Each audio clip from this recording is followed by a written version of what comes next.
Audio Jungle.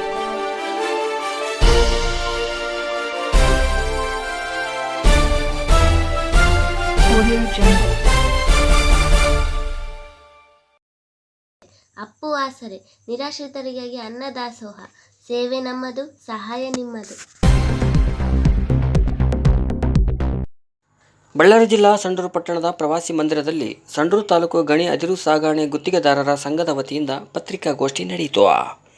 ಸಂಘದ ಅಧ್ಯಕ್ಷ T Jayanna ನವಲುಟಿ ಮಾತನಾಡಿ, ಸಂಡೂರು ತಾಲೂಕಿನ ಗಣಿಗಳಲ್ಲಿ ಕಾರ್ಯನಿರ್ವಹಿಸುತ್ತಿರುವ ಗಣಿ ಕಂಪನಿಗಳು ಸ್ಥಳೀಯ ಜನತೆ ಹಾಗೂ ಸಾಗಾಣಿಕೆದಾರರನ್ನು ಸಂಪೂರ್ಣವಾಗಿ ಕಡೆಗಾಣಿಸುತ್ತಿವೆ ಎಂದು ಆರೋಪಿಸಿದರು.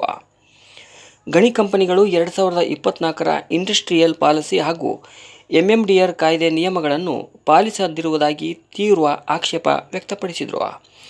ಅದಿರು ಸಾಗಾಣಿಕೆ ದರ ನಿಗದಿಯಲ್ಲಿ ಅಸಮಾನತೆ ಉಂಟಾಗಿದ್ದು, ಹೊಸಪೇಟೆ, ಬಳ್ಳಾರಿ ಹಾಗೂ ಕೊಪ್ಪಳ ಭಾಗಗಳಲ್ಲಿ ಜಿಂದಾಲ್ ಕಾರ್ಖಾನೆಗಳು ಅನುಸರಿಸುವ ದರದ ಮಾದರಿಯನ್ನೇ ಇಲ್ಲಿ ಕೂಡ ಅನುಸರಿಸಬೇಕು ಎಂದು ಒತ್ತಾಯಿಸಿದರು. ಸಂಡೂರು ತಾಲೂಕಿನ ಗಣಿಗಳಿಂದ ಅದಿರು ಖರೀದಿಸುವ ಯಾವುದೇ ಕಾರ್ಖಾನೆಗಳು ಇಂದಿನವರೆಗೆ ಸ್ಥಳೀಯರ ಆರೋಗ್ಯ, ಶಿಕ್ಷಣ ಹಾಗೂ ಮೂಲಭೂತ ಸೌಲಭ್ಯಗಳ ಅಭಿವೃದ್ಧಿಗೆ ಕೈ ಜೋಡಿಸಿಲ್ಲ ಎಂದು ಹೇಳಿದರು. ಮುಂದಿನ ದಿನಗಳಲ್ಲಿ CSR ಚಟುವಟಿಕೆಗಳನ್ನು ಸಮರ್ಪಕವಾಗಿ ಜಾರಿಗೊಳಿಸಿ ತಾಲೂಕಿನ ಸಮಗ್ರ ಅಭಿವೃದ್ಧಿಗೆ ಆದ್ಯತೆ ನೀಡಬೇಕು ಎಂದು ಒತ್ತಾಯಿಸಿದರು. ತಾಲೂಕಿನ ನಿರುದ್ಯೋಗಿ ಯುವಕರಿಗೆ ಕಾರ್ಖಾನೆಗಳಲ್ಲಿ ಉದ್ಯೋಗಾವಕಾಶ ಕಲ್ಪಿಸಬೇಕು ಹಾಗೂ ಸ್ಥಳೀಯ ಟ್ರಾನ್ಸ್ಪೋರ್ಟ್ಗಳಿಗೆ ಮೊದಲು ಆದ್ಯತೆ ನೀಡಬೇಕು. ಸಾಗಾಣಿಕೆದಾರರು ಸಲ್ಲಿಸಿದ ಬಿಲ್ಗಳನ್ನು 30 ದಿನಗಳೊಳಗೆ ಪಾವತಿಸಬೇಕು. ಗಣಿ ಪ್ರದೇಶಗಳಿಂದ ಲಾರಿಗಳ ಮೂಲಕ ಸಾಗಾಣಿಕೆ ನಡೆಯುವ ವೇಳೆ ಉಂಟಾಗುತ್ತಿರುವ ಶಬ್ದ ಮಾಲಿನ್ಯ, ಧೂಳು ಹಾಗೂ ಪರಿಸರ ಮಾಲಿನ್ಯದಿಂದ ಸ್ಥಳೀಯ ಜನರು ಅಸ್ತಮಾ, ಕಿಡ್ನಿ ಮತ್ತು ನರ ಸಂಬಂಧಿತ ಕಾಯಿಲೆಗಳಿಂದ ಬಳಲುತ್ತಿದ್ದಾರೆ. ಜೊತೆಗೆ ರಸ್ತೆ ಅಪಘಾತಗಳು, ಸಾವು ನೋವುಗಳು ಹೆಚ್ಚಾಗುತ್ತಿವೆ. ಈ ಕುರಿತು ಕಾರ್ಖಾನೆಯ ಯಾವುದೇ ಹೊಣೆ ಹೊತ್ತಿಲ್ಲ ಎಂದು ಆಕ್ರೋಶ ವ್ಯಕ್ತಪಡಿಸಿದರು. ಈ ಸಂದರ್ಭದಲ್ಲಿ ಸಂಘದ ಗೌರವಾಧ್ಯಕ್ಷ ಎ. ಪಂಪಪತಿ, ಉಪಾಧ್ಯಕ್ಷರಾದ ವಾಮದೇವ ಮದ್ದಾನಿ, ಮಲ್ಲಿಕಾರ್ಜುನ, ತಿಮ್ಮಪ್ಪ, ಸುಬ್ಬಣ್ಣ, ರಾಘವೇಂದ್ರ ನಾಯಕ್, ಮರಿಸ್ವಾಮಿ, ಪ್ರಧಾನ ಕಾರ್ಯದರ್ಶಿಗಳಾದ ರಮೇಶ್ ಗಡದ್, ಜಂಟಿ ಕಾರ್ಯದರ್ಶಿ ಓಂಕಾರ ಗೌಡ, ನಾಗರಾಜ್, ಸಿದ್ಲಿಂಗಸ್ವಾಮಿ ಸೇರಿದಂತೆ ಅನೇಕ ಪದಾಧಿಕಾರಿಗಳು ಹಾಗೂ ಸದಸ್ಯರು ಉಪಸ್ಥಿತರಿದ್ದರು. ಈ ತಾಲೂಕಿನ ಗಣಿಗಳಿಂದ ಅದಿರು ಖರೀದಿಸಿದ ಯಾವುದೇ ಕಾರ್ಖಾನೆಗಳು ಸ್ಥಳೀಯರಿಗೆ ಒಂದು ಆರೋಗ್ಯದ ಬಗ್ಗೆ ಕಾಳಜಿ ವಹಿಸಿಲ್ಲ, ಶಿಕ್ಷಣದ ಬಗ್ಗೆ ಕಾಳಜಿ ವಹಿಸಿಲ್ಲ, ಮೂಲಭೂತ ಸೌಲಭ್ಯಗಳನ್ನು ಕಲ್ಪಿಸಿಲ್ಲ. ಇನ್ನು ಮುಂದೆ ಯಾವುದೇ ಕಾರ್ಖಾನೆಗಳಿರಲಿ ಸಂಡೂರು ತಾಲೂಕಿನ ಹಿತದೃಷ್ಟಿಯಿಂದ ಇವೆಲ್ಲವಕ್ಕೂ ಆದ್ಯತೆ ಕೊಡಲೇಬೇಕು. ಜೊತೆಗೆ ಸಂಡೂರು ತಾಲೂಕಿನಲ್ಲಿರ್ತಕ್ಕಂಥ ನಿರುದ್ಯೋಗಿ ಯುವಕರಿಗೆ ಕಾರ್ಖಾನೆಗಳಲ್ಲಿ ಉದ್ಯೋಗ ಕಲ್ಪಿಸಿಕೊಡ್ಬೇಕು ಖಂಡಿತವಾಗಲಿ.